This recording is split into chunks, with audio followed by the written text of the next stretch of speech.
So ఇప్పుడు మనతో ఉన్నారు టీడీపీ నేత చిన్నపిల్లల ప్రముఖ వైద్యులు డాక్టర్ జడ్ శివప్రసాద్. ఆయనతో ఒకసారి మాట్లాడే ప్రయత్నం చేద్దాం. సార్ చెప్పండి, మరి నెల్లూరులో చంద్రబాబు సభ భారీ ఎత్తున జరగబోతుంది.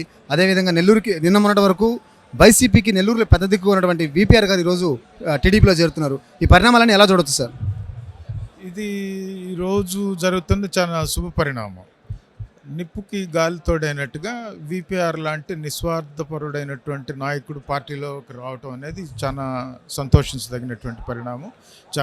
ఈరోజు తెలుగుదేశం పార్టీ శ్రేణులందరూ కూడా ఆయన రాకను మనస్ఫూర్తిగా ఆహ్వానిస్తున్నారు. ఆయన అనుచర వర్గం అందరూ కూడా ఈరోజు వస్తుంది.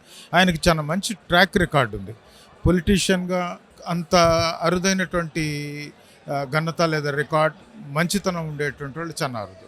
ఆయన ఎక్కడ కూడా ఒక మచ్చ లేదు, కరప్షన్ అలిగేషన్స్ లేవు, ఒక దౌర్జన్యం లేదు, కబ్జా చేసినోడు కాదు.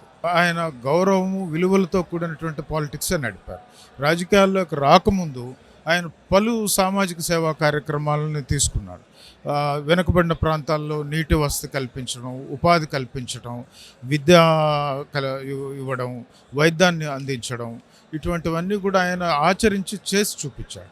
రాజకీయాల్లోకి వచ్చిన తర్వాత కూడా ఆ ట్రాక్ని అలాగే కంటిన్యూ చేస్తూ తన యొక్క విలువలను కాపాడుకుంటూ ప్రత్యర్థులు కూడా ఆయన పట్ల ఒక గౌరవమైనటువంటి అభిప్రాయాన్ని ఉండే విధంగానే ఆయన నడవడిక, వారి దంపతులు ఇద్దరు కూడా ఉన్నారు.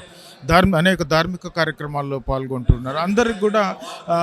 అందరికి కూడా అందుబాటులో ఉంటూ మనవాడు వేమిరెడ్డి ప్రభాకర్ రెడ్డి అనే విధంగానే ఉండింది వాళ్ళ నడవడి. కాబట్టి ఈరోజు తెలుగుదేశం పార్టీలోకి రావటాన్ని ప్రతి ఒక్కరు కూడా హ్యాపీగా, చాలా సంతోషంగా తీసుకుంటారు. నెల్లూరుకి వైసీపీకి నెల్లూరు కంచుకోటలాగా ఉంది. ఎందుకంటే 10కి 10 నియోజకవర్గాలు గత ఎన్నికల్లో క్లీన్ స్వీప్ చేసింది. సో అలాంటి వైసీపీని ఈసారి ఎలా ఎదుర్కోవచ్చు అనుకుంటున్నారు? వైసీపీ పతనం ఆరంభం అయిపోయింది కదా చాలా కాలం నుంచే. ఈ మధ్యకాలంలో వాళ్ళు క్యాండిడేట్స్ పెట్టుకునే దానికి కూడా లేని పరిస్థితి వచ్చింది. నిలబడేదానికి లేరు. జగన్ చేసినటువంటి పరిపాలన ఏ వర్గాన్ని కూడా ఆకట్టుకోలేదు. కాబట్టి జగన్ పడిపోతున్నాడు, మునిగిపోయేటువంటి పడవ.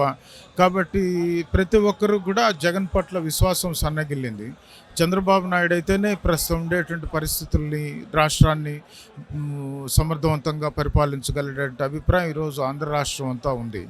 కాబట్టి కొంతమంది వలసలు అనేవి ఎన్నికల ముందు కామన్. కాకపోతే ఈరోజు ఏమైందంటే వైసీపీ పార్టీ నెల్లూరు జిల్లాలో పూర్తిగా తుడిచిపెట్టుకోబోయింది. సంవత్సరం క్రితం నుంచే ఎమ్మెల్యేలు ఒక్కొక్కరుగా రావడం జరుగుతూ వచ్చింది. ఈరోజు ద్వితీయ శ్రేణి, తృతీయ శ్రేణి నాయకత్వం కూడా పార్టీలో చేరుతుంది. టోటల్గా వైసీపీ పార్టీ నెల్లూరు జిల్లాలో తుడిచిపెట్టుకోపోతాం. సమస్య లేని ఇల్లు ఉండదు, పరిష్కారం లేని సమస్య ఉండదు. బంధాలు గొప్పవి, బాధలు చిన్నవి. మీ సమస్యని మేము పరిష్కరిస్తాం. రండి, మాట్లాడుకుందాం.